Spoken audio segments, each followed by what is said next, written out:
All right, it's 7 o'clock straight up. Welcome to everyone that's joining us live and to those who'll be watching the recording.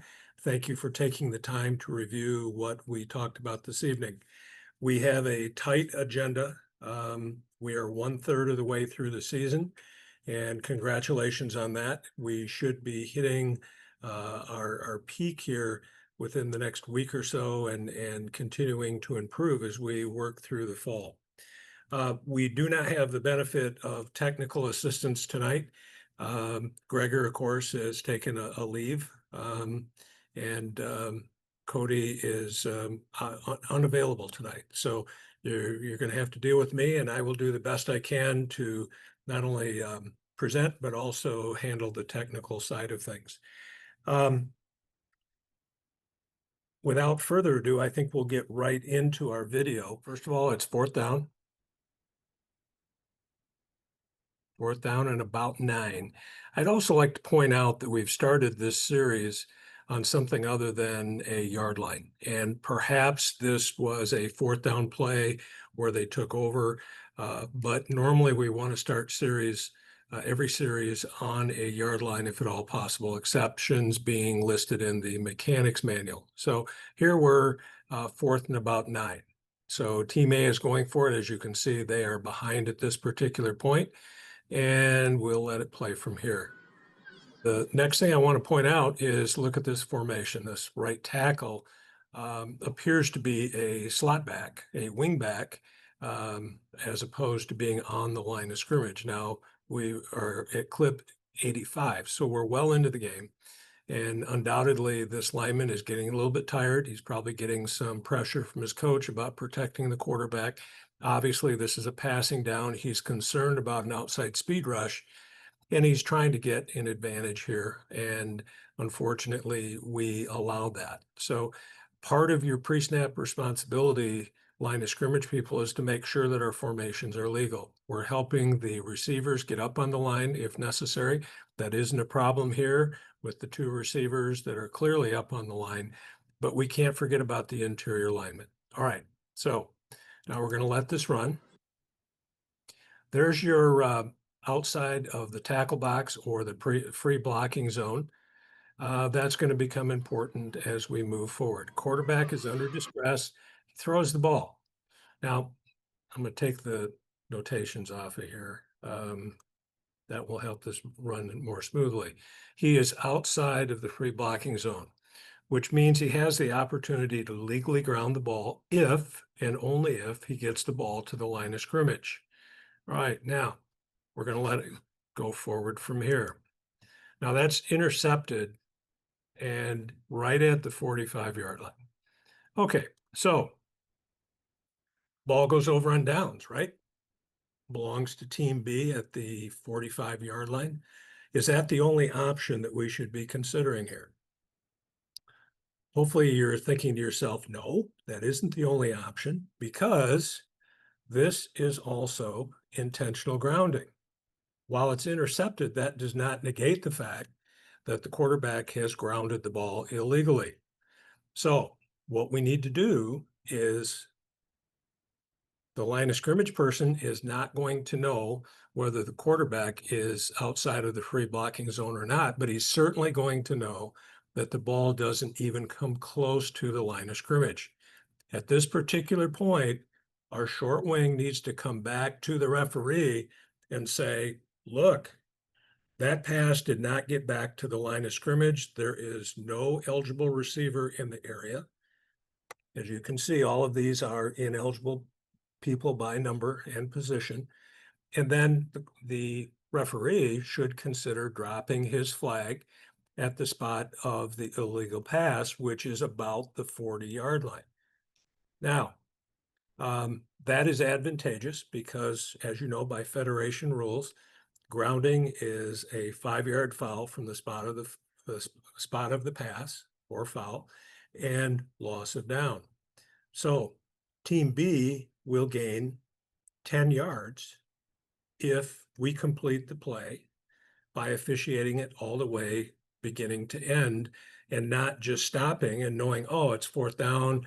And even if the pass is incomplete, it's going back to the previous spot, which is all true. But there's also, in this particular case, because it is fourth down, there's another option that we should bring and consider. I don't even think that we should check with the coach on this. We should simply announce that intentional grounding, I believe that quarterback's number was 7. And, penalty is enforced from the spot of the pass, loss of down. Team B takes, I guess it's 10 or 11. Team B will take over at the spot of the succeeding spot, which is the 35-yard line, 1st and 10. Okay. So communication, thinking plays through beginning to end is crucial. All right, now let's get into So the interception isn't noted or made a comment because that's negated by the intentional grounding. Well, it certainly is an option for Team B. I don't know why we would give Team B that option to give up 10 yards. Okay. So the result of the play is an interception, but Team B undoubtedly will accept the result of the penalty being enforced, which gains 10 yards for them.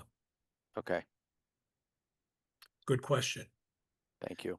All right. Now, we're going to have this is going to be a 3-part play situation here. Quarterback rolls out, throws a pass, defensive back, not playing the ball. Clearly not playing the ball. Now, what we want to look at is where is the ball at the time of this contact? Contact occurs just about the time the ball is over the head of the receiver. So you don't have uncatchable passes by federation rule, but clearly this is a case where that contact did not prevent this player from catching this ball. And that is what the back judge rules. Now, this is a 5-person game. So in a 7-person game, we would have a deep judge over here would also have an opinion on this. And I'd like to see our back judge with those shoulders square to the sideline. But all in all, he's got a pretty good cushion, gets a good look at this. And as you can see, comes up, makes it incomplete. And I support, this is early in the game. This is not a standard by which that we want to go the whole game in terms of DPI. So he rules incomplete pass. I like that as an incomplete pass. Now watch our line judge up here at the top. Line judge throws in a flag. Now, we've spent a lot of time on working together as crews. So I don't want this to come across as counterculture to what we need to do, what we want you to do. However, we need to take into account that we had in this case, a brother official in position to make this determination. This is not a train wreck where it's like, oh my gosh, did this guy have a stroke or something back there? It's close enough that we should trust the judgment of this particular individual. Nonetheless, we have a flag down. So now we're going to have a conference. Now, this is going to continue on. So this is the next clip. So I'm going to speed this up a little bit in the interest of time. So now there's going to be a conference between the back judge and the line judge. Now, what I would expect would be that the back judge would say to the line judge, what do you have? And the line judge undoubtedly would say, I have early contact. Okay. Then I would expect that the back judge would say, there was contact. Clearly there was contact. I judged that contact not to have impeded the opportunity of the receiver to catch this ball. The ball was in the process of going over his head, was not going to be catchable by the receiver. So that would be the kind of dialogue that we should have. And potentially then the line judge would pick up his flag and we would go back to the referee and announce or have the referee announce that there's no foul on the play, that the actions were deemed legal. Okay. Now, one team's going to love it. The other team's going to hate it. We know that. But then we put the ball in play, we announce the next down, and we move on. All right. So now about 20 plays later. Now, this is the opposite team. This was Team A on the first 2 clips. This was Team B.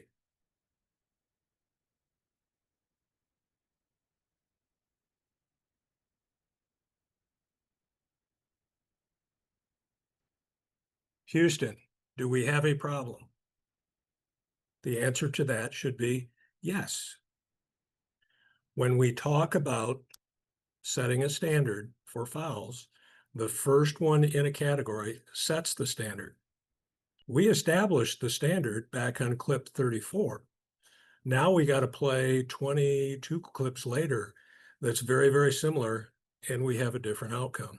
When we talk about consistency, we have to take into consideration what's happened earlier in the game. So when we ended up with the outcome being DPI on 35, when we get to 56, the expectation would be that we have a similar outcome. This is really important from the standpoint of our game management.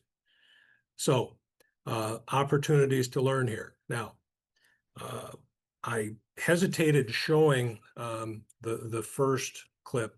In fact, maybe what I should have done is just cut it off and not showed how we got to that, because I don't want this to come across as if, number one, I'm being critical of this particular official. I'm glad that he expressed his opinion.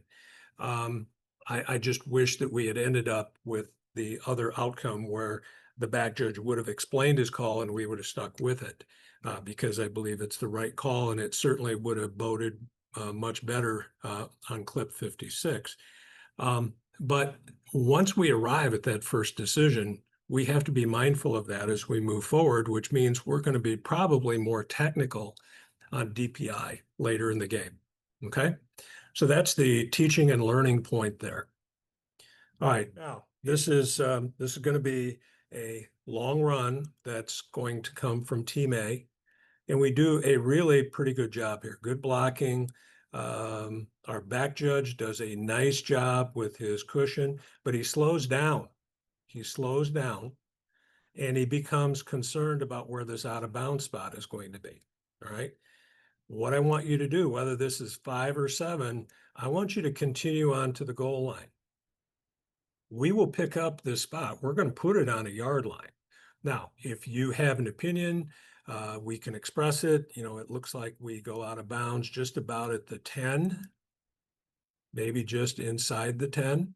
So continue on to the goal line, finish this play by supervising these players out of bounds deeper. And then as the short wing is coming down in this particular case, we can share, you know, put it on the 9, dead ball spot is the 9, but finish the play by staying ahead of it. Okay. What we're going to get here, watch what happens over here. Watch the bench for Team A at the bottom of the screen. Now, these two are bitter rivals, and they went after this really, really hard. See what number 2 did?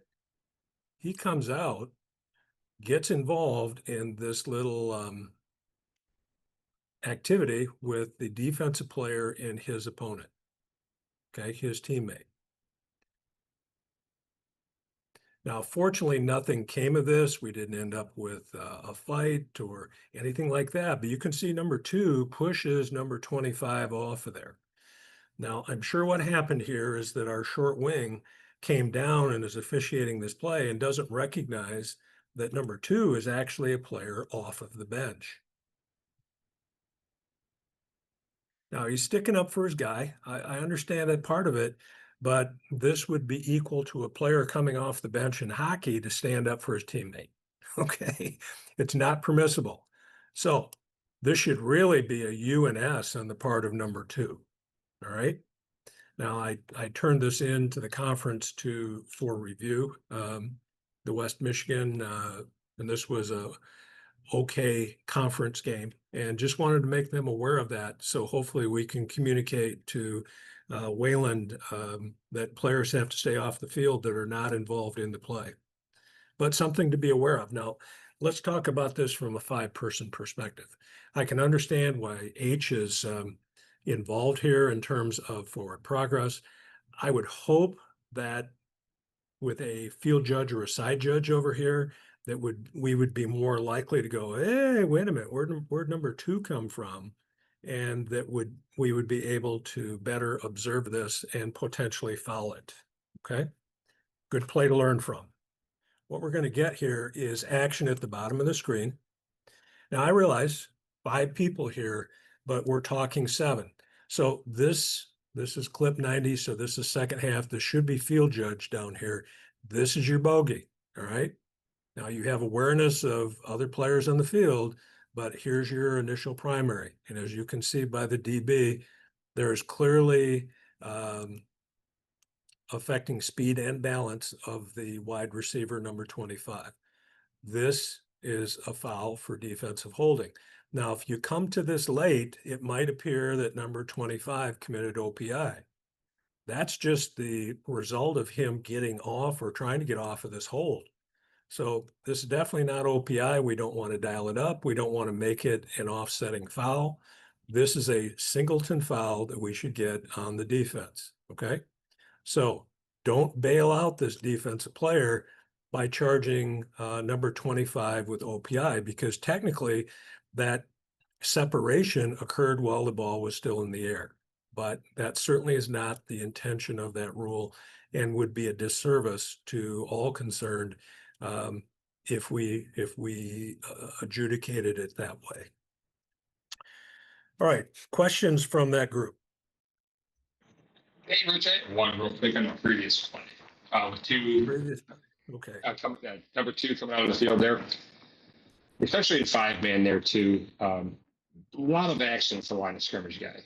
You know, it's a big run and an excellent play. Players come together. Any advice on how to get a piece of this two coming on the field? Because for me, I struggle with this. You know, and I'd like to hear from anybody else. Like, you're coming up, he's got good depth there. Mhm. How do you just, is it that just, you know, is there a certain mechanic or is anything you could offer to, like, how to make sure that we don't make sure there's a 12th guy coming on the field to you know, so we get that UNS? Well, again, I believe in a seven official game, we would stand a better chance to observe this guy, would at least ask the question, was number two in the game? Because he clearly comes from out of bounds. In fact, he makes contact with the short wing over here. The other possibility, whether it's 5 or 7, is if the referee is trailing this. And I realize we got the quarterback back here, but is the quarterback being threatened anymore? There's clearly no one, near him. All right. So we can afford to come upfield and perhaps help with dead ball action up here, not specifically, because frankly, this doesn't happen very often. Or if it does, we don't get it.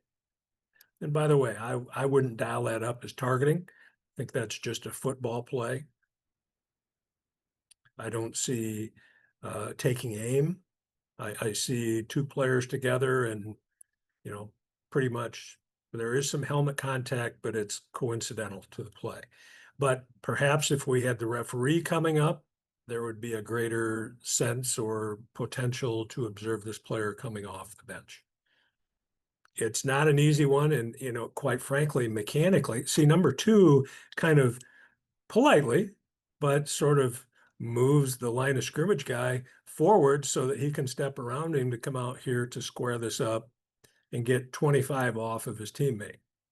Now, also, our coach should have mentioned that. Our coach comes in, and I was initially concerned that maybe he was going to negatively interact with 25, but he just gets in between them. So good job there by the coach. I don't know if that's helpful. It's one of those oddball plays, but it's one of those that it's an alert get if we are able to come up with it. I know this first clip is going to be a really, really fine job by our back judge on the end line. So we're snapping here from the 26-yard line. So from the 26, the back judge has three options. Could be on the goal line, which, would be acceptable. I would, in fact, if team A was a running team, run oriented, I would say, yeah, maybe that's a good place to start. If you're not really certain, but you feel like you're too close starting at the goal line, then midway in the end zone is also an acceptable starting position. And then the position that the back judge chooses in this particular case is the end line, and that is also acceptable. So as this play develops, what we're going to get is a pattern that's going to go clearly into the end zone. kind of a broken play. It goes deep. You can see our back judge is in perfect position right back here on the end line. Now we've got a receiver that's wide open and towards the back of the end zone. When the deep wing recognizes that the back third of the end zone is going to be threatened, what we want you to do is to take a couple of steps down what would be the limit line, or at least the outside edge of the white. If the white is there, get stationary at about right here. Okay, right about here, to assist the back judge, because in this particular case, the receiver is going to go away from, his back is going to be to the back judge, all right? So if we're here, we've got to look to assist there, okay? Back judge, watch him take his time. We're going to move back and we're going to watch it catch 2 feet down, immediately gets contacted. All right, now what does the receiver need to do in that situation? He's caught the ball. Well, he's initially got his hands on it. Let's clarify that. So far, we have not necessarily completed the process of the catch. We've got step one, we have firm control, but now by contact, he's going to the ground. So you should know that he has to survive the ground. Back judge, remain stationary. If it would be helpful to your sight line, feel free to move off of the end line to go out of bounds to look for the ball. You know, like using a baseball analogy, if the second base umpire cannot see the infielder with the ball in his possession after a tag play at second, he might move around, look for the ball, and then give his out signal. Okay. Same thing with the back judge. If the back judge feels compelled, he can move to assist himself to determine that the player survived the ground. Likewise, if we get the movement that we would like to have, then that would also be another look that we would get here. And if, let's say that the deep wing sees that the ball gets juggled or hits the ground, you make a beeline right in here to your back judge to communicate what you just saw. All right. But remaining here is not preferred mechanics. Now, to his credit, he doesn't signal because it really, because of where he stayed, it really was not his call. But clearly, if he had moved, as I would hope that he would have, we would have had cause for him to go ahead and signal. I know, I thought this was pretty cool. I assume this means this is from a drone. And we're not going to spend a lot of time on it, but in fact, we won't spend any time on it. But that particular clip came from the drone. All right, now what we're going to get here is a punt. We're going to let it play through.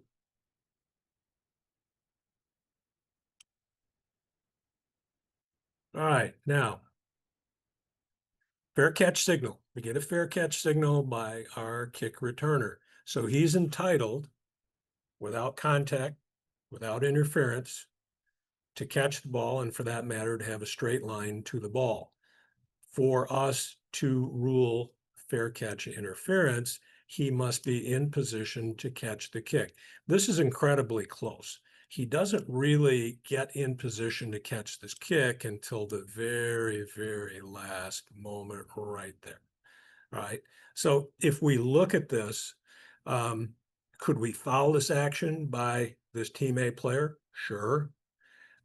Because the catch is completed, I'm okay with passing on this. I would make this a talk to this player and definitely to the coach that we were right on the edge. I wouldn't say that he fouled. I would say he is right on the edge of committing a foul for interference. All right.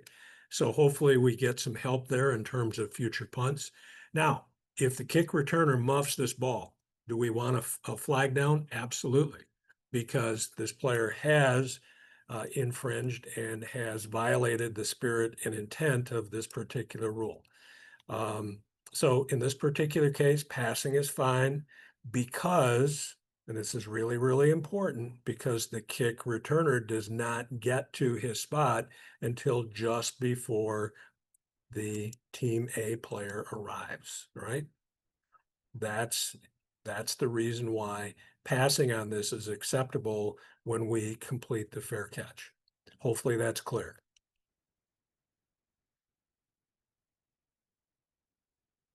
All right, now the sole purpose of this particular clip is to point out that we get our side judge where we need him to be. This is the umpire. This is the side judge. So the strength of the formation is right here on this side. He's over here where he belongs. Umpire is over here, and it's discretionary on his part where he lines up. But ideally, we would have the umpire a little further to his right so that we have a little more balance there. The side judge is about 7 yards off the ball. It appears that he's about outside shoulder of what would be the tight end or maybe the slot back. So that's really the purpose that we want to get our side judge to the strong side.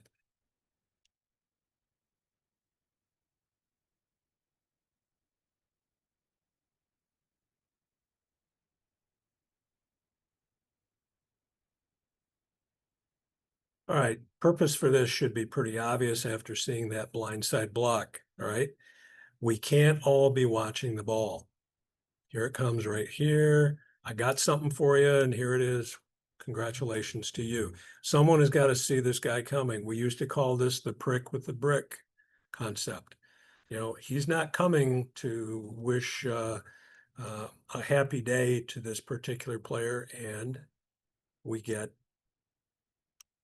a blindside block.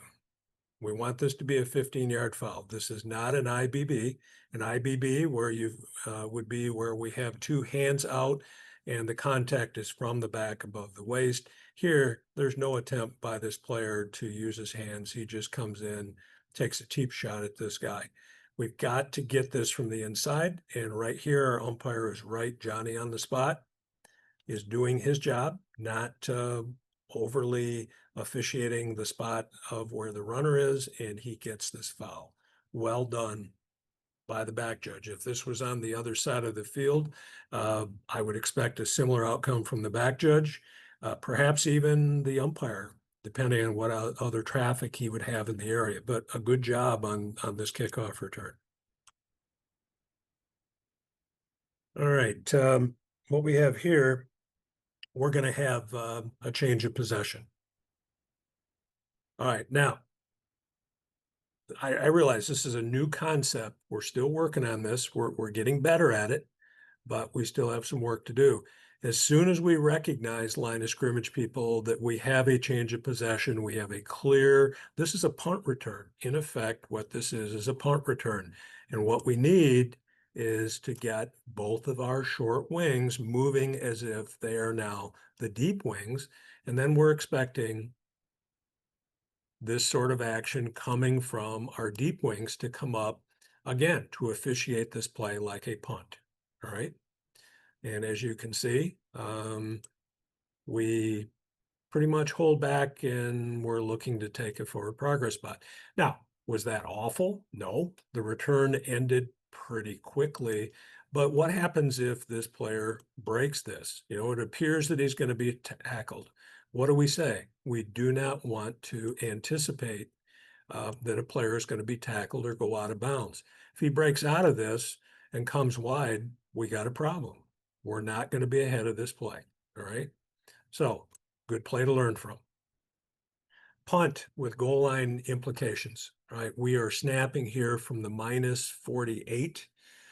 Depending on wind, the strength of the kicker, et cetera, as deeps, the deep threes must be thinking that the goal line could be challenged. We get a kickoff and it hits at about what? The 20? But you can see the forward progress of this ball is clearly moving forward. And we don't immediately respond to this ball, all right? There is no advantage whatsoever to staying up. We get nothing, even if this ball turns and goes sideways. We get no advantage by staying where we are. The advantage is when we back up to protect the goal line. The back judge is right where he needs to be. We need to get our deep wings back here. Now, it's more important for this deep wing because it's on his third of the field, but nonetheless, wouldn't be a bad idea to begin giving ground. It doesn't really change your responsibilities looking for people coming down the field. But as we continue on, you can see that this ball rolls and now we kind of shuffle back to the goal line rather than in getting back to the goal line and waiting for the ball to get to us, okay? Back judge does it very, very well. I'd like to see this deep wing, number one, make that commitment. As soon as that ball hits, I'd be shuffling backwards with my shoulder square at this particular point, not anticipating that it's, going to be like a 60-degree wedge on the green. Okay. All right. This is going to be a good read and react by our deep three. Something that we've talked about for a couple of years, and we are getting better at it. Right now, it's do or die, right? Whatever we've done up to this particular point, we've come out of a formation, a tight formation, where we should anticipate that this may well be a run, which it turns out to be. We're looking at these blocks. If the deep wing on this side, I'd be looking at this engagement, which is coming. But right about now, I would say, okay, I'm all right with that block, and now it's time for me to begin giving ground. And he makes a nice cut. Back judge does a nice job in the middle of the field. Let's see, that will play 141. So this is probably the field judge. Field judge is pretty close to shoulder square to the sideline. It looks like he's a little bit close to the sideline for my liking. I'd like him to be more here at what would be the extended white. Yeah, he's pretty much right on the sideline. All right. So we want you wider. That will help you. Maybe not all the way to the back edge of the white, because I can understand you might be concerned about running into people. But if you do your job in the pre-snap and make sure that the white area is clear, you should have a greater sense of confidence that it's going to be okay. But all in all, we cover this pretty well. Now, at this particular point, now we transition to prioritizing the dead ball situation. Now, this runner goes into his own bench. Okay. This is his sideline. All right. The player that we need to be concentrating on is going to be this team B player, not the runner. We don't care about the ball. We'll get the football. All right. So here's the guy. If we're concerned about anybody, it's this guy right here. But there's nobody else in uniform right here. So this is a low priority. So stop. Pause right there. Here's where you need to look back into the field. Back judge, same thing. We're looking right back into here. Now they come to their teammate, they congratulate him. No muss, no fuss. We come up a little quick. We don't really need to come up that early. Fortunately, this player is not challenged, but we don't need to hurry during this dead ball period. Stop and pause. Good job by the back judge. You can see he's looking at the big picture here. All right, final clip here. Now, one of the things that we have talked about when we were talking about the passing game back during the summer, one of the more difficult things for a deep wing to do is to recognize when you have traffic that's coming from the other side of the field. That was one of those things from my days on the field that I had to really think about and try not to be surprised when someone would come my way from the opposite side of the field. That's what's going to happen in this particular case. The deep wing at the top is going to have a runner, a receiver, and you can see he comes, catches a pass at about the hash, and now is coming cross field. Now, this deep wing picks it up pretty early, and he gets started, okay? So catch, you can see he's moving his feet, gets going. He's watching the runner coming. I'd like to see him come a little bit harder. He recognizes that he's probably uncontested. But you never know. Players can make up distance. And the thing that we got to guard against is if somebody coming from behind punches this ball out. Number one, is it a fumble because he's still out in the field of play? If it is a fumble, does it go into the end zone, which would make it a touchback? Does it touch the pylon, which also would make it a touchback? Or does it go out of bounds in the field of play, which would mean that Team A would retain possession, but by rule would come back to the spot of the fumble if it went forward out of bounds. Okay. So we want to get settled here. We want to get stationary well before this runner gets here. Overall, I would say this is probably a B, maybe a B plus by this deep wing, seeing it coming and adjusting. What would make it higher on the grade scale would be if that last 10 yards or so, we continued with that sense of urgency that would allow us to get stationary there. Okay. Good job overall. All right, the remaining clips tonight are going to come from the MHSAA site. This first one was submitted by one of our regulars on this call, and I appreciate the fact that he reached out and asked this question.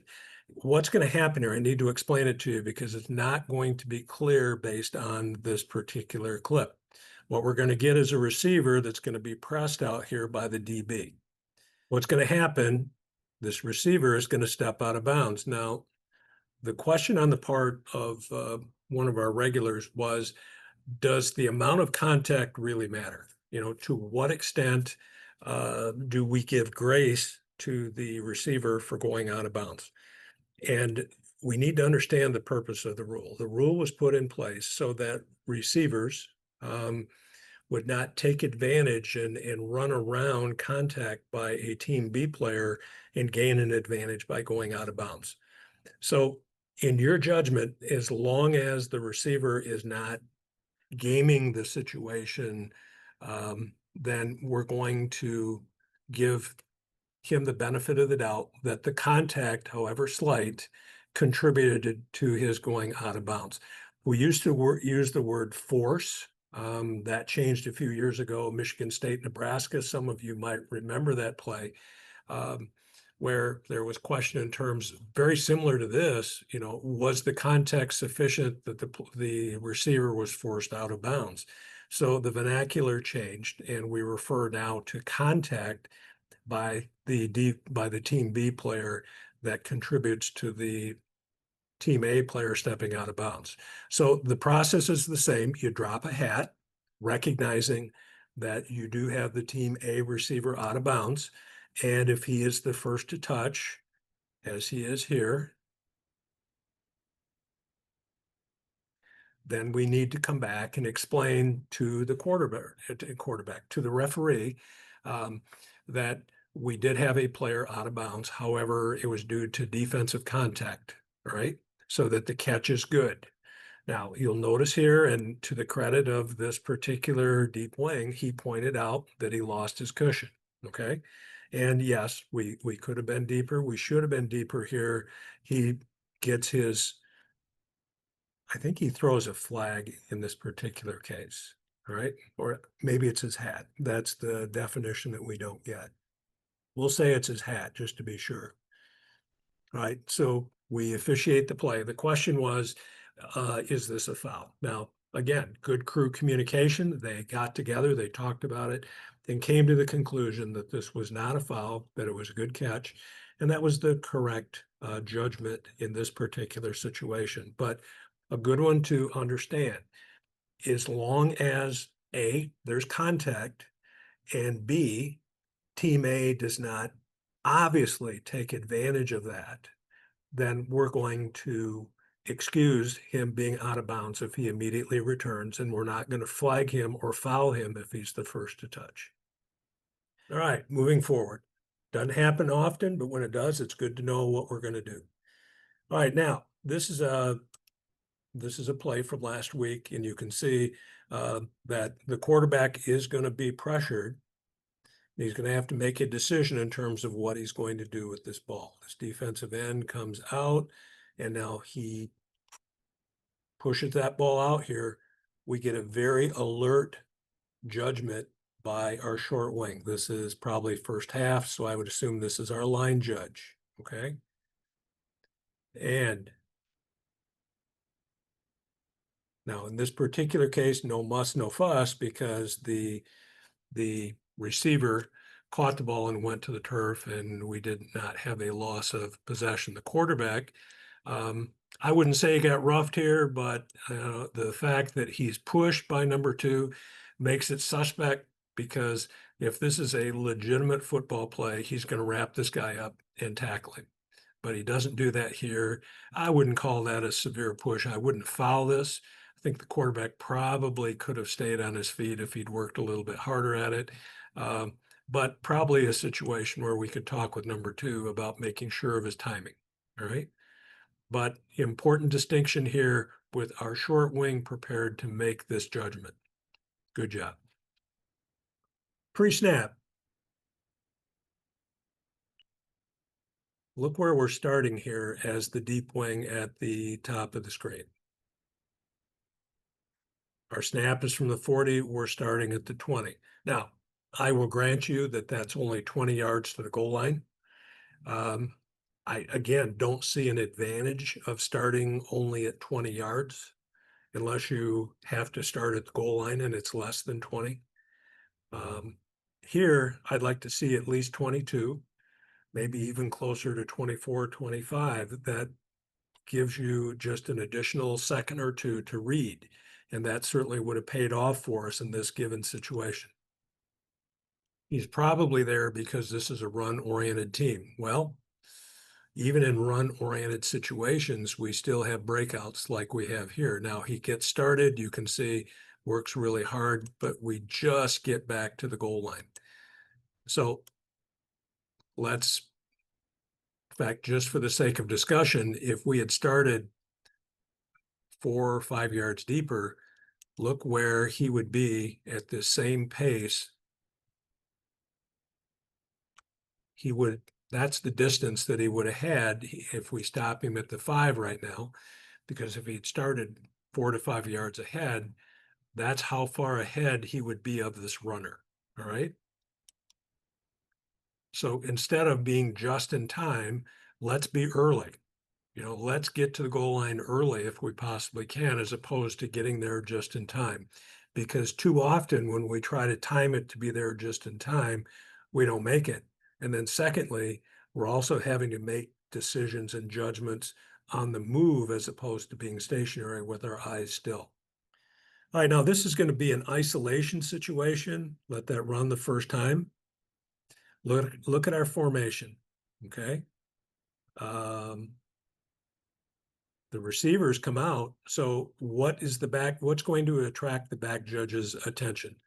Probably right in here, all right? The deep wing over here should be looking at these players, meaning that at least initially the deep wing at the bottom of the screen to the left of the screen is going to have this play one-on-one. It's going to be an isolation play. Now, once the ball goes up, now back judge can adjust to it, but if there's a foul here, the foul is right there, okay? That's way too soon for the back judge to have an opinion on that play. So if you're the deep wing on this side of the field, understand that you own this one, especially in terms of that potential early contact. Now, he runs right through that. I don't believe that little arm extension had anything to do with his ability to run this pass pattern. This is a good pass. Now, that assumes that earlier in the game, we didn't have something that was a touchy-feely DPI, okay? If we had something earlier in the game where maybe it was pretty technical, then again, from a consistency standpoint, we probably have to give more credence to this being a foul. I would hope that our foul selection earlier in the game would be such that we can justify this not being a foul. All right, we're going to get a punt block here. Now, this is primarily the front four that have to be prepared to deal with this. We know that a scrimmage kick that is possessed behind the line of scrimmage by A or B may be advanced. Okay. That's why we hold the line of scrimmage. And in 7-person mechanics, there's no reason for either the L or the H to release before the ball crosses the line. We've got 3 people deep that are going to deal with at least the beginning stages of this punt. And frankly, we want the delayed release, when we do release from the short wings, to be later, so that we're really looking at the second wave of players. So we don't want either short wing to release in 7. So in this particular case, the team A player fields this ball in the air and could have advanced this ball. Now, something maybe to talk about in your pregame this week. If this young man has the wherewithal and the skill set, could this player throw a legal forward pass? So the point that I was trying to make when I was so rudely interrupted was that options exist for this team A player. Because a forward pass has not yet been thrown, I believe that he is entitled to throw a pass, but if he does, all of the same restrictions would be there. It would have to be thrown to an eligible receiver. We would not have ineligibles downfield. That doesn't typically happen. Usually what happens is the player attempts to run. But nonetheless, he went down. So that was the end of the play. But very, very important that our front people recognize that this pass or this kick either did or did not cross the line of scrimmage.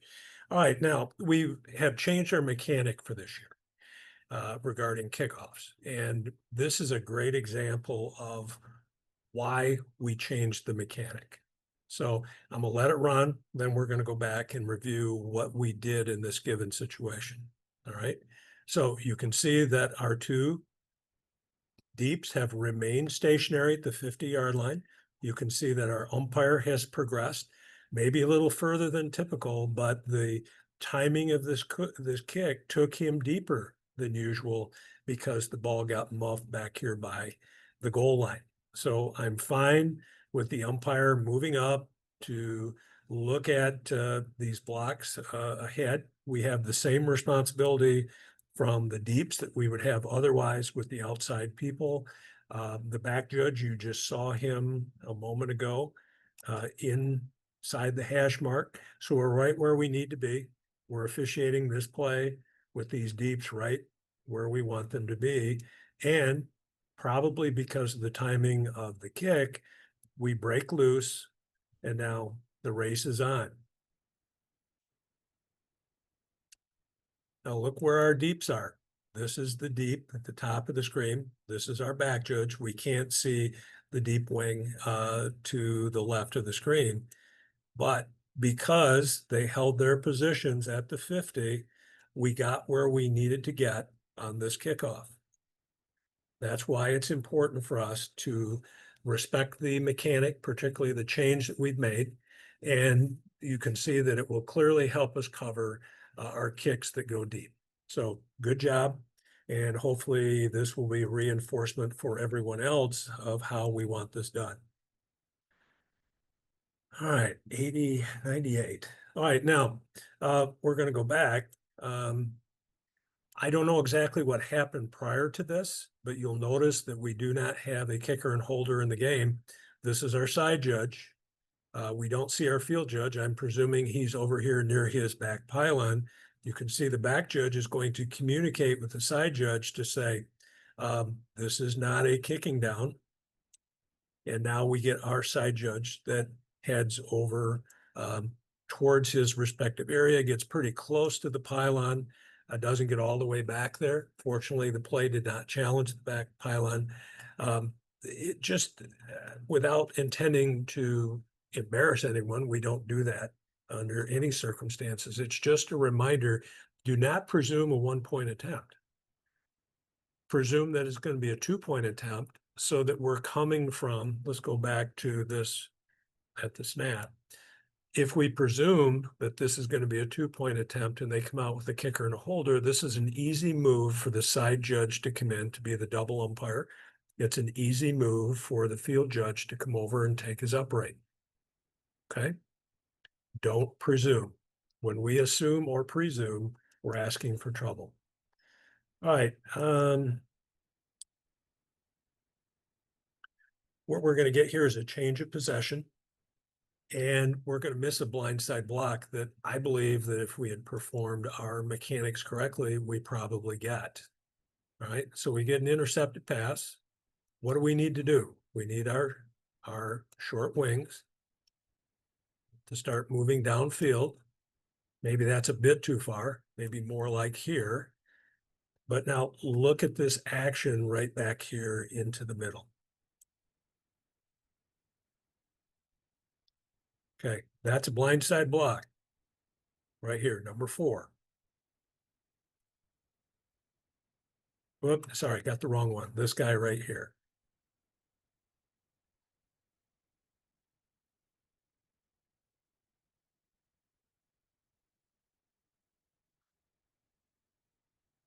With all the traffic, it's no wonder this guy can't see it. Maybe we can pick this up by the deep wing. Maybe the back judge would have a look at it, possibly the umpire. But, I would say that if we get our short wing further down here, he's going to be looking more in this area like this. Okay.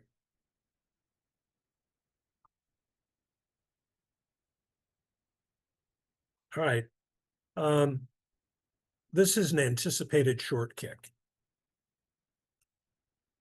We've got 6 in the box. Everybody's ready. So what are we doing? First of all, after the PAT, we've got a period of time where we have the opportunity to gather up here around midfield. Both sides of the field should do the same thing. Once we determine we're going 6 in the box, then after the PAT and before the ready for play, we want this group of 3 and this group of 3 to have a brief conference. And what you're going to do is you're going to review, okay? These 2 people, their primary responsibility, at least initially, is the restraining line. And if it is indeed a short kick, we referee it as if it is a plane of glass. So if we have a Team A player that violates the plane, we have a dead ball foul. We shut it down, we reset, and we go again after a 5-yard foul. If it's a regular kick, then we're going to treat it just like we normally do, and that is that we're going to be a little more forgiving in terms of breaking the plane rather than if it's a short kick, okay? These 2 guys right here are going to be primarily responsible for early blocking. And these 2 guys will have the restraining line in terms of, does it break the restraining line, or do we get a first touch by Team B, which would not involve a beanbag because they are legally able to touch. That would involve a wind the clock as opposed to dropping a beanbag. If this ball is touched before it gets to the restraining line and Team B has not touched, that's where we drop a beanbag, because now this is a violation for Team A to have touched the ball before they're legally able to do so. Likewise, if we have a Team A player that comes down and blocks before they're legally able to touch, one of these 2 people should have a flag, potentially one of these 2 also, but here's our primary people in terms of early touches. Now, once it's clear that we don't have an encroachment foul, we're going to have these 2 officials remain stationary right where they are, and they're going to work the play from the outside in. They can supply support in terms of coming in and asking a question. Did you see that number? It appeared that number 22 touched the ball prior to going the required distance, or it appeared that number 22 blocked early. You can come in and ask questions. You certainly can help with the cleanup after the play, but we're going to remain stationary at the sideline. Likewise, once the ball passes these two officials, they're going to remain stationary and they're going to work the play from the outside until the ball becomes dead. There's a real hesitancy for us to all matriculate down here towards the restraining line. And many times we'll get three people within 5 yards of each other or closer, right? Now, this particular one was pretty easy. It was fielded without a lot of, that player fielded it cleanly, and probably a good thing, because he is legally contacted after he does touch the ball and before he's on the ground. So if this ball comes loose, it's a free ball, all right? But legal action by Team A. Now, the player fielded the ball while off of the turf. So therefore, we should have a wind of the clock and probably take a second off from the game clock. Questions about short kicks? It's a review of what we talked about during the summer. All right, this next play is going to be action up here near the top of the screen. And I want you to look at the secondary defender that comes in. Not the first guy, because the player that normally comes in second quite often is the one that's going to deliver the blow. All right, now, unlike the play that we had earlier in another clip, where we had helmet contact that we deemed to be incidental, accidental, if you will, equal by both parties, here, this player is taking aim. He is coming up. That's an upward thrust with his helmet. The crown of the helmet is used to deliver this blow. This is a clear targeting foul that we should get 100% of the time. Now, is that severe enough to involve disqualification? No. But it clearly is a foul that we need to get because it is a safety foul. He is a runner, so he doesn't get all of the protections of a defenseless player. However, in this particular case, looks like number 9, his intentions seem pretty obvious to me. He's coming in with the idea of delivering a blow. He lowers his head, takes aim, and we get crown of the helmet contact with the headgear of the runner. So this should be a foul for targeting 100% of the time. Now, I don't see a flag now, okay? This is one after the play that we might come together and have some conversation about, because we might get surprised by this. Would be understandable if we do, particularly the line of scrimmage person. But if you're the deep wing, I would say to you that you need to see this one coming. Okay, you can see that the runner is wrapped up. You can see the secondary guy coming in. That's one that we should be very aware of as a deep wing. All right, so we don't have one down. All right, so we've been talking about crew communication. All right, we should have a conversation between short wing, perhaps the umpire, perhaps certainly the deep wing on this side of the field, maybe even the referee, to come together and go, all right, what did we just have there? Was that targeting? And maybe piece it together and end up dropping a late flag. This would be one that we ideally, after we would put our heads together on it, we would go, yeah, that's one we need to have. And then we put the flag down and we go through the same process that we do on any other foul. Referee would announce personal foul, number, whatever that player, whatever his number was, it's a single number, 9 maybe. Personal foul, targeting, number 9, 15-yard penalty enforced from the end of the run, first down. Okay. All right, we're near the end here. This is excellent goal line coverage. It's going to be over here to the far left of the screen. Once again, something that we talked about, remaining stationary and allowing plays to happen in front of us. Look where that deep wing is, right there at the back edge of the white. If anything, I would say when you've got a play that close to the goal line, we're snapping from the 10. So I would say go back to the limit line. So Here we're a little bit close. We're really not at the back edge of the white. I would say back up here to maybe that red or that white line. Also, from the standpoint of the chains, have them move back. Move them back to that white line as opposed to being on the back edge of the white. Okay. But this is really well done. He does not feel compelled to come up to the side. He signals from right where he is. I clicked that unintentionally and wiped myself out. Now the short wing also handles this well. He stops, he stays stationary right there at the 10. He's looking.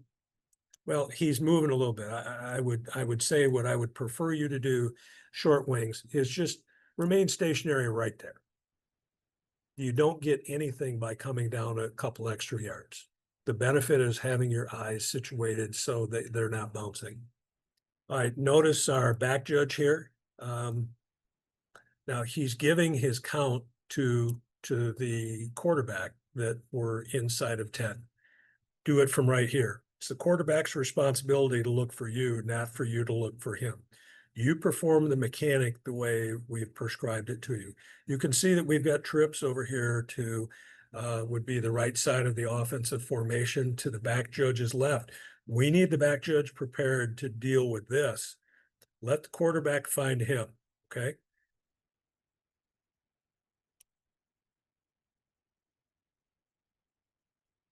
Now, as luck would have it, the play goes to that side. He's way over here as opposed to being in the middle of the field. We need you in the middle of the field, Mr. Back Judges or Ms. Back Judges, not over here at the hash mark. All right, now. What do you think? Is the defensive back playing the ball?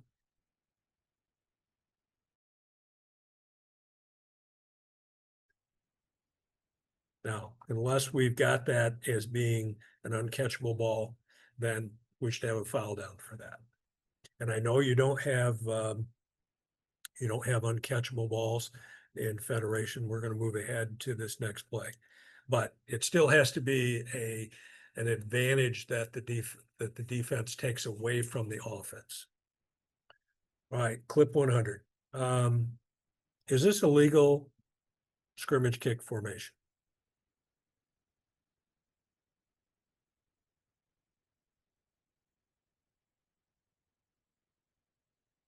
No, he's got to be 10 yards. Okay, so this is clip 100. I'm guessing that they probably used this formation earlier in the game. Did we talk with the Team A head coach about this formation? If we didn't, we should. Coach, are you aware that your punter is at 8, maybe 9 yards and is not the full 10 yards? Yes, I am. Okay. Are you aware that because of that, you don't get the benefit of numbering exceptions? You go through the litany with the person to make sure that we're being preventative.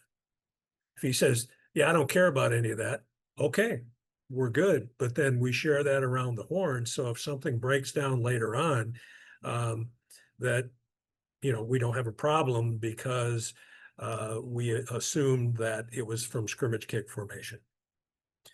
All right. Let's look at, we're going to have offsetting fouls here that are going to occur.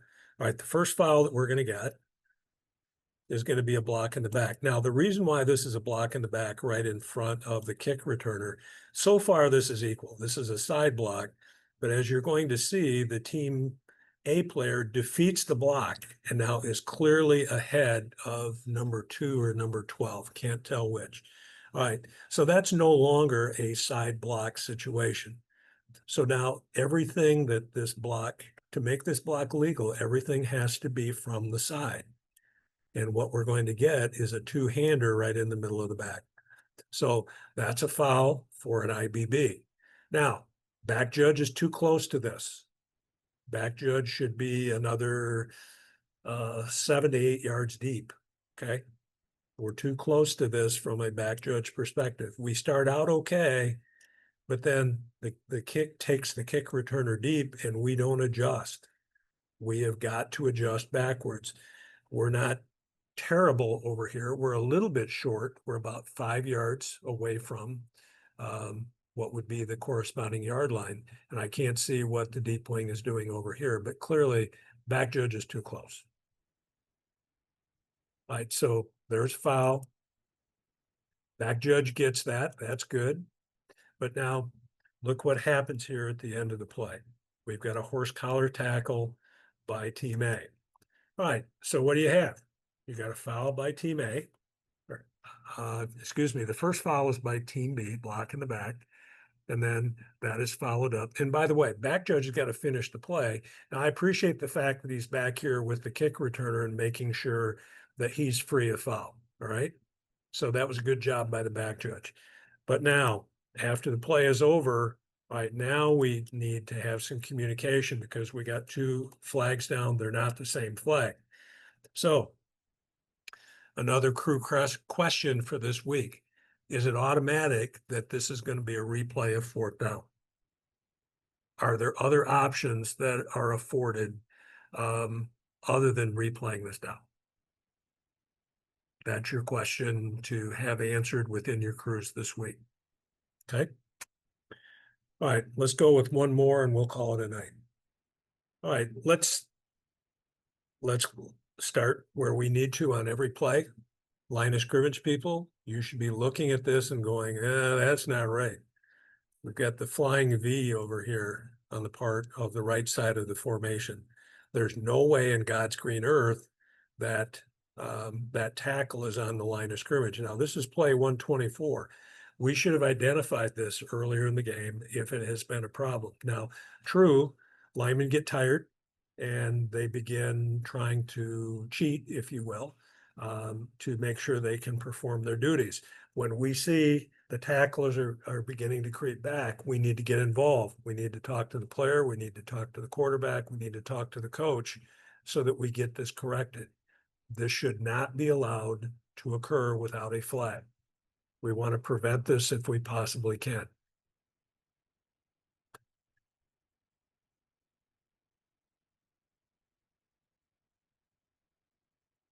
Now, a question would be, is this a legal hit on this receiver?